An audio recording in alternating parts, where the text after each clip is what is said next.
últimas do mercado, bastidores, finanças, pay-per-view da Globo e muito mais. Fala aí pessoal, eu sou o Jorge Nicola, bem-vindos a mais um vídeo do canal. Para quem não me conhece, jornalista esportivo trabalhando no meio desde 2000, com passagens por ESPN, Diário de São Paulo, Rádio Bandeirantes, entre outras. A missão por aqui é deixar você por dentro de tudo que está rolando com o seu clube do coração. Antes de passar as notícias, só pedir para deixarem like, se inscreverem no canal e ativarem todas. Bora falar agora sobre Fernando Seabra.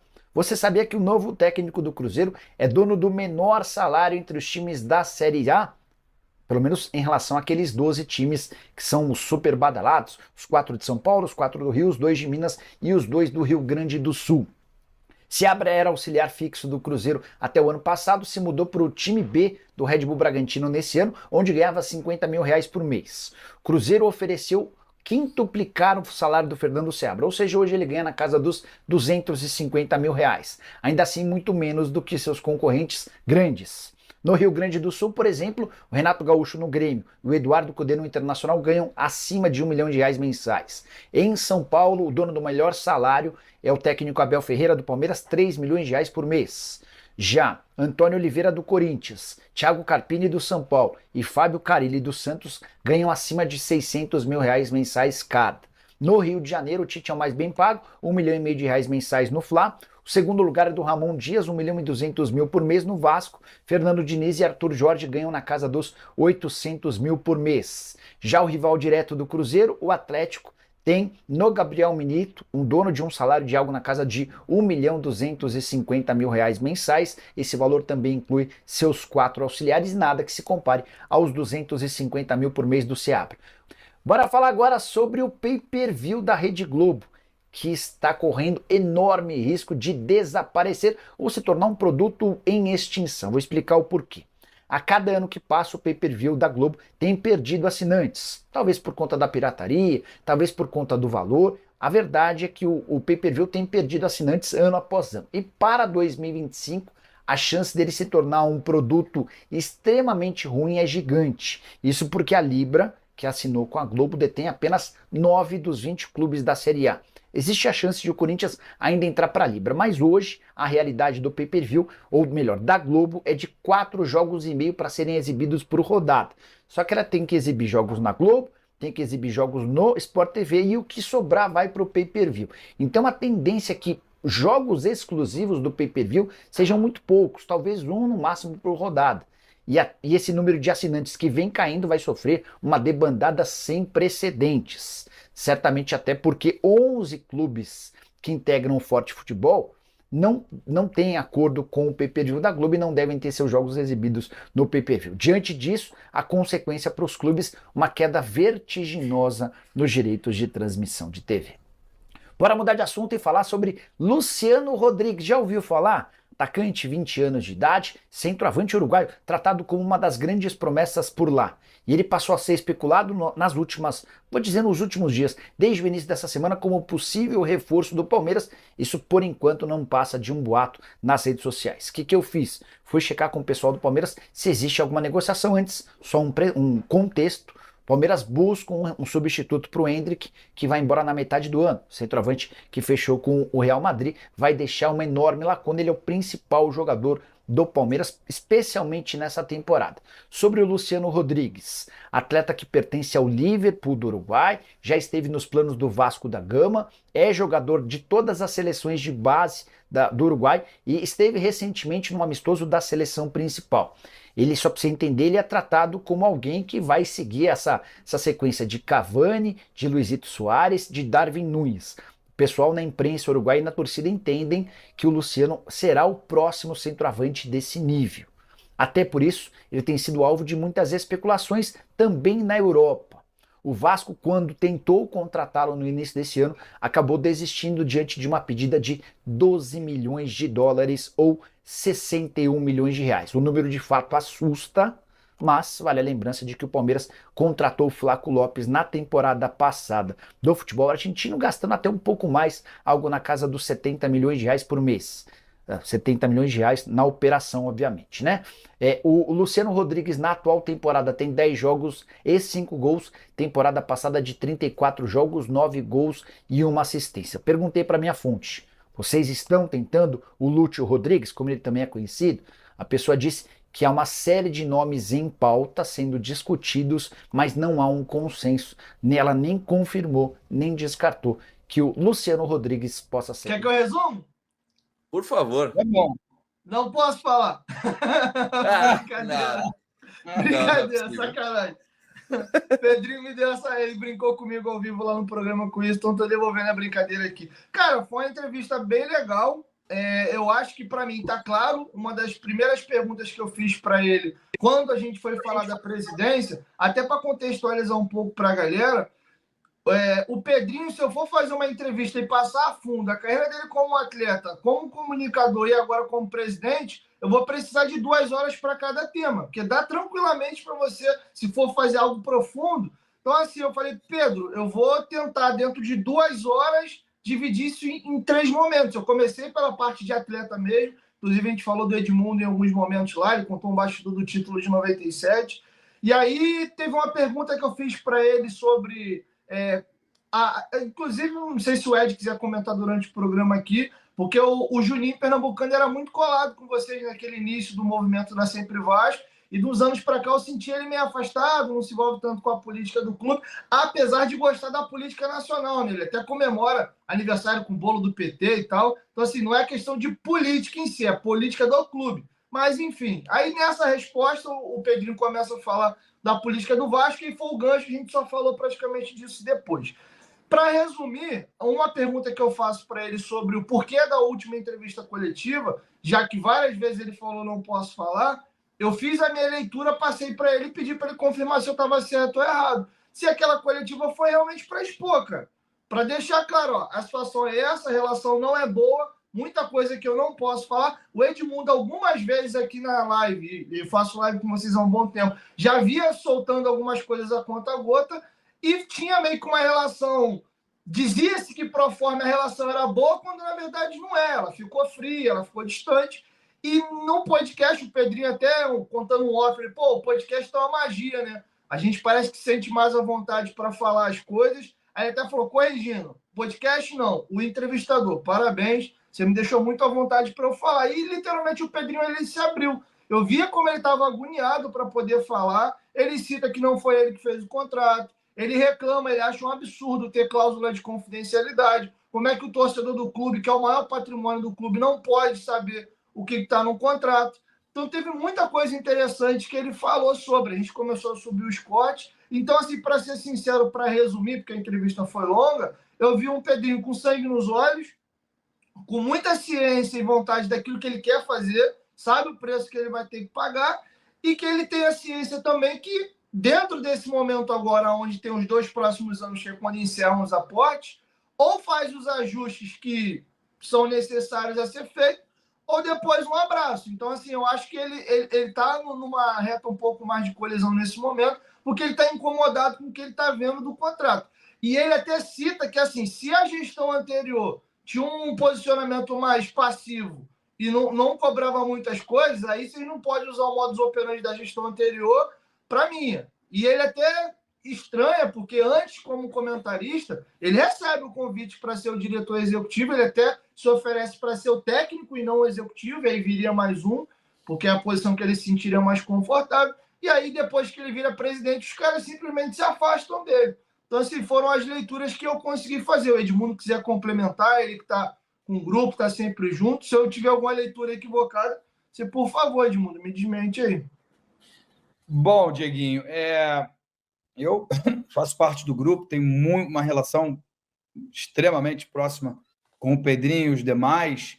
Então, o meu medo é de atrapalhar o processo, ao invés de ajudar. Porque a minha intenção é de ajudar, de ver o Vasco forte, competitivo. Por isso que eu falo muito aqui, acabo sendo repetitivo no projeto esportivo, que a gente não vê, né? Por isso, talvez, não conte com o que o Pedrinho tem de melhor, que é a parte esportiva, é a parte de campo. Enfim, o contrato ele é muito mal feito, só que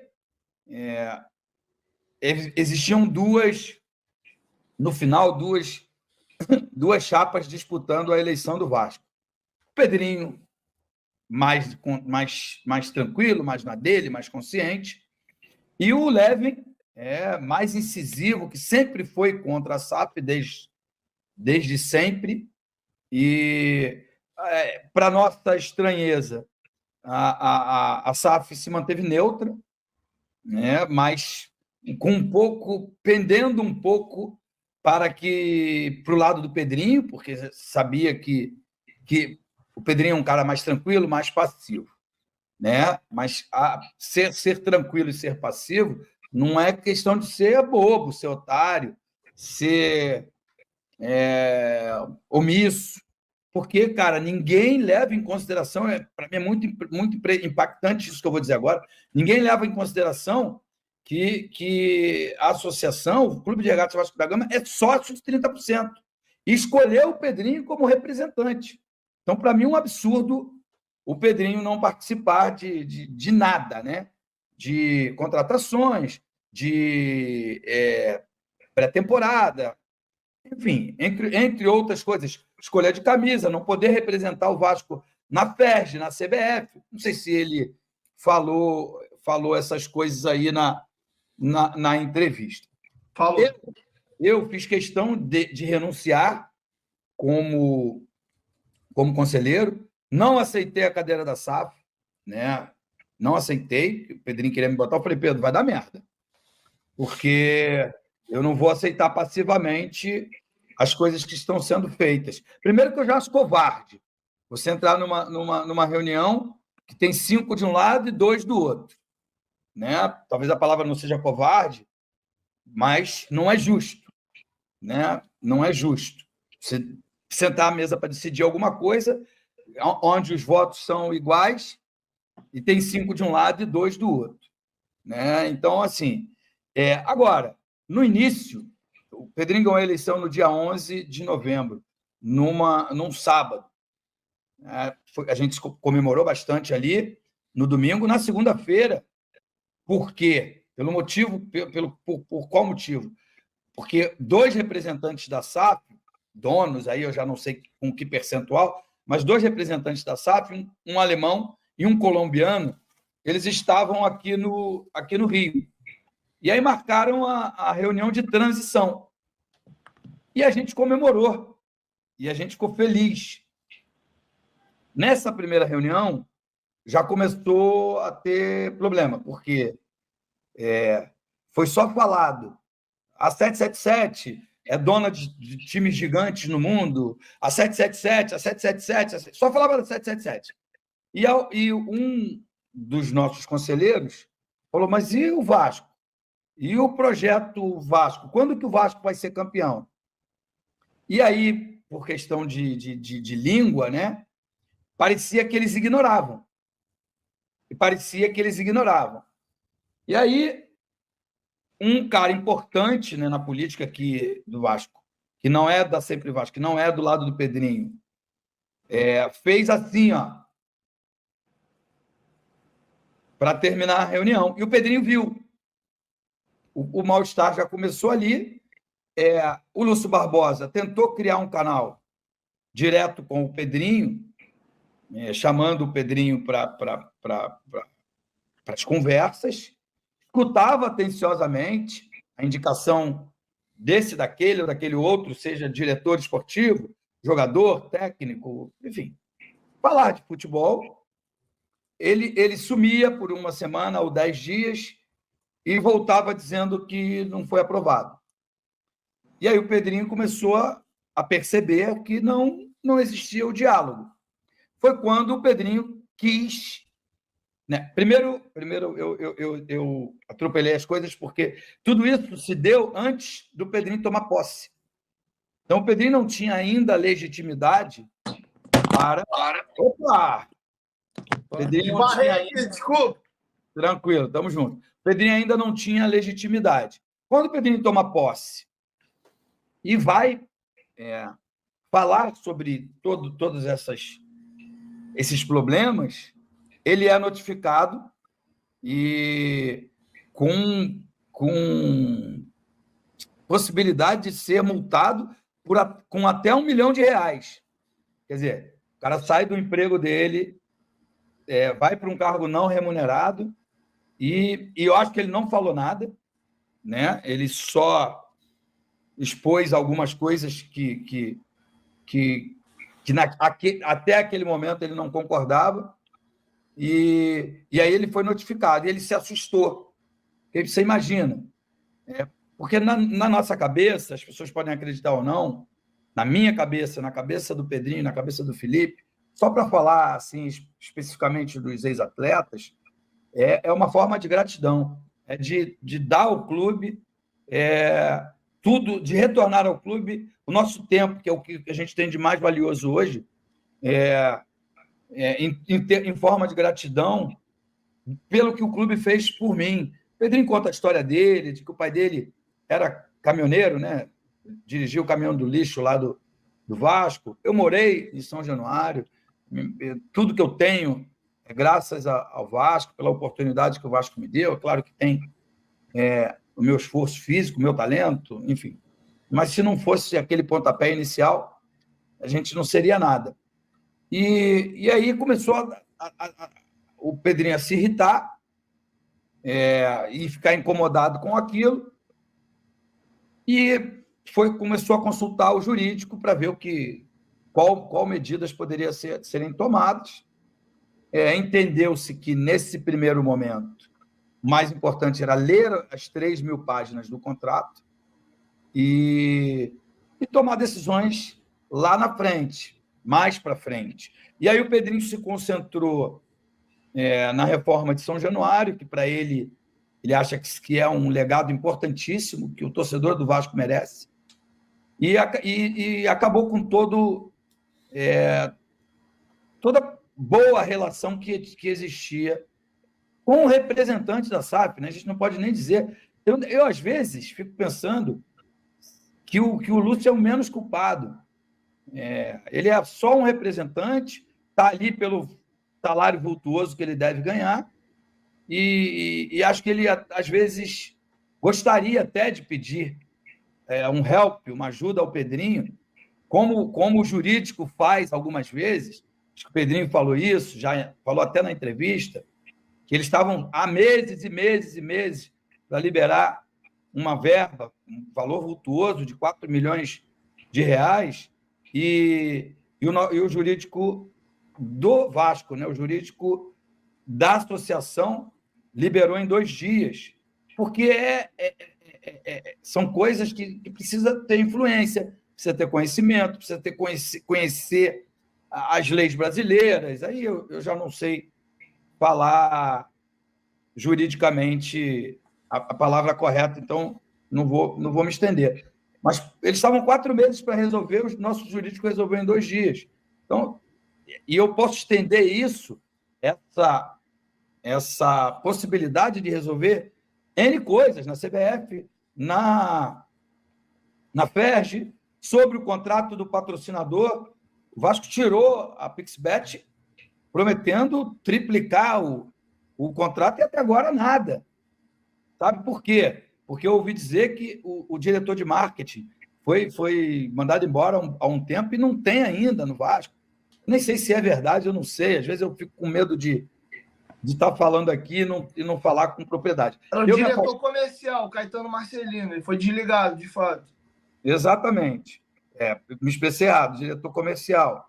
E aí eu acho, cara, que ninguém consegue bater o escanteio lá na área cabecear. Eu não conheci ninguém, pelo menos eu não vi no futebol, nem o CR7, que é fenômeno fisicamente, ele não consegue bater o escanteio e ir lá na área cabecear. Né? Então você precisa fazer política. A gente vive num país completamente diferente de tudo, de todos. Né? Você precisa ir à FERJ. Acabei de ler aqui agora uma coisa de um São Paulino, como é que é o nome dele? César Filho, dizendo que, coincidentemente, o Klaus apitou as últimas 3 finais do Palmeiras, e o Palmeiras foi campeão nas últimas 3 finais do Campeonato Paulista. Qual é a influência disso? É política. Pelo menos eu vou ter certeza que alguém não vai me prejudicar. Porque eu não vi erro grosseiro. Mudei de assunto, mas estou no mesmo assunto. Não vi erro grosseiro do Klaus na final nas 3 finais, né? Em que o Palmeiras perdeu o primeiro jogo e reverteu o placar jogando no Allianz Parque. Mas a teoria da conspiração ela existe. Então, se você puder minimizar esses danos, melhor. Aí você tem que ir quase que diariamente a FERJ, a CBF, a Brax, que é quem vende os patrocínios, a Brasília falar com as autoridades. Enfim, o Lúcio não é capaz disso. Eu não estou afirmando que ele é incompetente. Só que ele não é onipresente. Ele não consegue estar em Ele precisa de ajuda. Ao mesmo tempo, por isso precisa de ajuda. E, cara, eu posso afirmar, eu sei que as pessoas sabem disso. A índole e o caráter do Pedrinho é ilibado, é o cara de maior índole, maior caráter que eu já conheci na vida. Então, pode deixar ouro em pó, que ele não vai mexer, se não for de direito dele. Mas, enfim, aqui a gente não está julgando caráter, eu estou julgando conhecimento. Não usar do conhecimento do Pedrinho é de uma burrice gigantesca, a menos que você queira mentir para o torcedor. E o Lúcio mentiu recentemente. Quando ele demite o Alexandre Matos, ele diz: nós fizemos 100 milhões em investimentos. É verdade. Mas porque vendeu 190 milhões. Não é dinheiro novo. Não é investimento da SAF em jogadores.